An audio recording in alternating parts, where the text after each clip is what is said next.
I'm just horrified by these numbers. They're terrible. We have no border. The number was 302,000 in this past month, in the month of December. 302,000, undocumented migrants coming across the border. That doesn't include the gotaways. It literally is almost now equal with and about to exceed the birth rate in the United States. More people coming in from other countries than are being born to American mothers. Like, there's something deeply wrong about this. And maybe they're targeting the wrong guy, because it's really his boss who ultimately should be directing the administration's immigration policy. But even you guys, as more, I don't know if it's fair to say you're more open borders guys, but you're libertarians. You have to see that this is out of control. Completely out of control. I mean, 300,000 in a month is absolutely astonishing. I mean, you have a border, you don't. I mean, it's a very simple proposition. If you want to have a border, you have to have some measure of enforcement. And it strikes most people, and by the way, this is true of both Democrats and Republicans. I mean, and keeping in mind, in the past, Bernie Sanders was somebody very, very critical of more open borders, because the left-wing argument always was that more immigrant labor pushes down working class wages. And there is some evidence to suggest that that is absolutely true. So, I mean, there are a number of ramifications from this across the board, whether it's from, welfare state stuff, whether it's, job market stuff. But beyond anything is that there has to be some system. And most people are totally baffled by this. And I've talked to a few voters about this when I was in Texas doing a story about this. And by the way, all of them were Hispanic. That, they're baffled by the fact that you cannot apprehend somebody and send them back. And this is beyond, something about seeking asylum, et cetera. And I think, Megyn, you played on the show the other day, I can't remember who it was, saying that, everybody has a right to come to America. It was the mayor of Boston, Michelle Wu. The mayor of Boston, Michelle Wu, who loves having parties that white people can't attend. Yes, it's a great post, by the way. But, this kind of thing is baffling to people. And it should be something that when an open border is an open border. I mean, when I was down on the border, you had Governor Abbott, who was sending the Texas Rangers and everybody out there to try to do something. And when I talked to these people, they said, there is nothing we can do.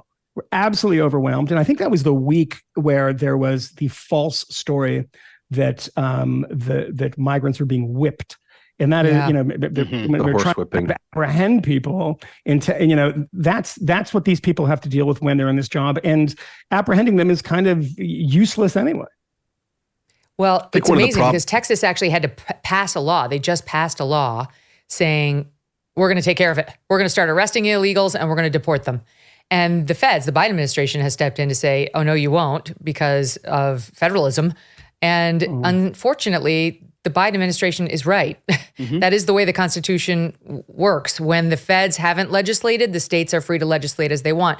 When the feds have the responsibility of the legislating and have legislated, though not in the way most of us would like to see, you can't, it's their field to legislate in, and they preempt the state law. That's really the way immigration works. And I applaud Governor Abbott for trying to do something about this, Matt, but that's not going to work. It's going to be struck down in the courts. And Texas has been really suffering, trying to just do anything. Even if they got rid of Mayorkas, the next guy's going to just be pushing Biden's policies too. That power that the president has and that the executive branch has was expanded by Donald Trump. So in the defense of his own more restrictionist policies. So it's just always an object lesson in the way that power works in Washington. If your guy gets more power, the guy that you hate is also going to get more power. He's going to use it in a different way. One thing that is always brought to mind about this, and one reason why we're in this cycle, right? Take a broader view or a longer view of like 30 years or 35 years. 35 years ago, there wasn't a mile even really of a wall or fencing. Now we have 650 miles of some kind of barrier, or some of it concrete, some of it imposing, some of it less so. When people get mad about illegal immigration, which they are right now, and I understand that, and the chaos is infuriating and just kind of horrific to grapple with. The instinct too often, in my view, is that they want to restrict legal immigration in those moments. Donald Trump did everything in his power to basically stop America as a destination country for refugees, which is completely ahistorical. That's not what we used to do in the 70s and 80s under both Jimmy Carter and Ronald Reagan. We were the primary destination for refugee populations who could totally enrich the country, right? From Cuba, from Vietnam, from Russia, from Iran, came to this country. We no longer are that country anymore. Part of what happens when you restrict the ways for legal immigrants to go in is that, of course, people find their way around in the other 1,300 miles that is not fenced off. They go around the normal way. Like we did a magazine cover or graphic when I was editor of Reason, called Get in Line, Now Stay Out. It's a bit cheeky, but if you look at the actual flow chart of what would happen if you were a Filipino wanting to come here and immigrate legally, perfectly legally as a nurse, which is something that people have done for a long time because we have a nursing shortage, or we've decided that we have a nursing shortage. That's a longer story about the nurses union in California. But so if you did everything right, it takes 19 years. That's not really a way to get people to come in legally. But it's counterintuitive to say that, we need more legal immigration to have less illegal immigration. You've already lost the plot with a lot of people. And so we go into these cycles now where both sides, in my opinion, love the issue. They don't love solving the issue. Democrats love to say, yeah, we're here for the dreamers, Clearly. man. We're just like trying to do all this. And they never, ever pass any bill that actually does anything with them. Well, to your point, Matt, love the issue correct me too. if I'm wrong, but I believe Donald Trump had a Republican Congress when he first took over in the White House. He did too.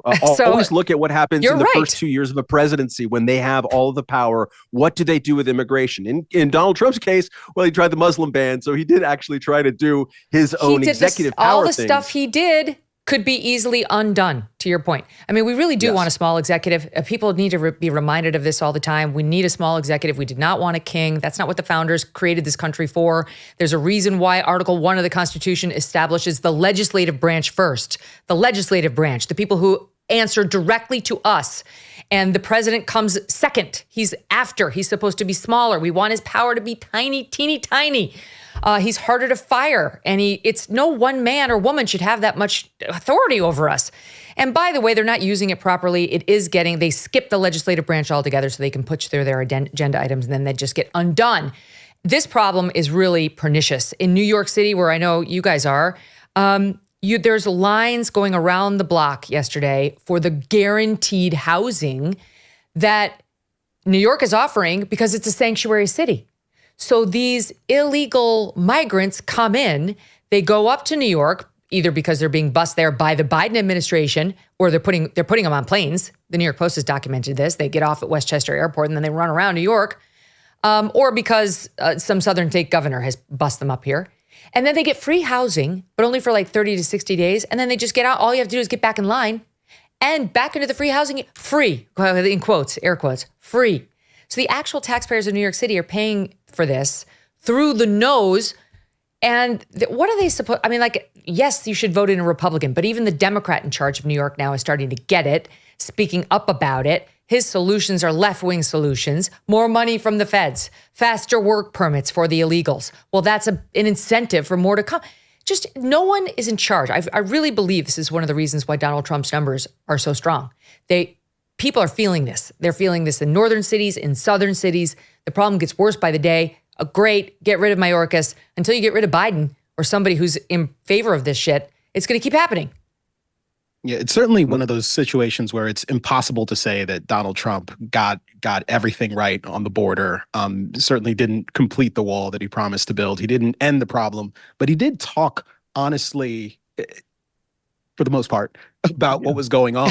At a minimum, the thing that he said that left people most incensed was saying there was a crisis on the border, that there was, to quote him, an invasion. At a minimum, there has been a crisis on the border for a very long time. It wasn't racist to say so when Donald Trump said it. It was correct. And at this point, it is a full-blown, undeniable crisis. And the Biden administration has spent much of recent weeks trying to shift blame on this away from themselves and away from the policies that they have generally supported, and towards Republicans, insisting that they're the ones who really don't want to protect the border, which is a little bit hard to swallow. But of course, there's a hell of a lot of politics being paid right now. As you pointed out, Megyn, I think it's fair to say that I at least, I don't know about all of us uniformly, am generally in favor of very permissive immigration policy. But what I'm most in favor of specifically is a functional immigration policy, something that is coherent, something that both at the national level makes it possible for people to come here who would like to improve the quality of their lives, and at the local level doesn't involve incredible entitlements being created that incentivize people to come that have no real means of taking care of themselves or finding a job on their own if they manage to immigrate to the country. I'm a first-generation immigrant. My grandfather and grandmother who came, my grandmother was a domestic worker. My grandfather was an illiterate dock worker. He died signing his name with an X. We probably wouldn't have been able to come here under certain policies. But I think I've made some pretty important contributions to this country. Immigration policy that makes it possible for me to come here, that makes it possible for me to come here Debatable. To this fabulous country and be a part and contribute is wonderful. An immigration policy that creates the kind of chaos that we're seeing on the southern border and the chaos that we're seeing in blue states and blue cities all across the country, is not functional and reasonable. The Megyn Kelly Show is supported by Grand Canyon University. Founded in 1949, GCU is a private Christian university that is dedicated to delivering an affordable and transformative higher education. Their vibrant campus is located in beautiful Phoenix, Arizona, and according to niche.com, it's ranked a top 25 best campus in the country. As of June 2023, GCU offers 330 academic programs with over 270 of them online, allowing you the freedom to earn your degree on your time from wherever you are. At GCU, your degree, whether it's a bachelor's, master's, or doctorate, integrates the free market system and a welcoming Christian worldview. Learn more about GCU's programs, competitive tuition rates, and scholarship offers from your university counselor. They're part of the supportive graduation team that will take a personalized approach to helping you achieve your academic goals, walking alongside you every step of the way. Find your purpose at Grand Canyon University. Private, Christian, affordable. For more info or to enroll, visit gcu.edu. Hey, thanks so much for watching. If you like what you just saw, hit the subscribe button for more clips and full episodes.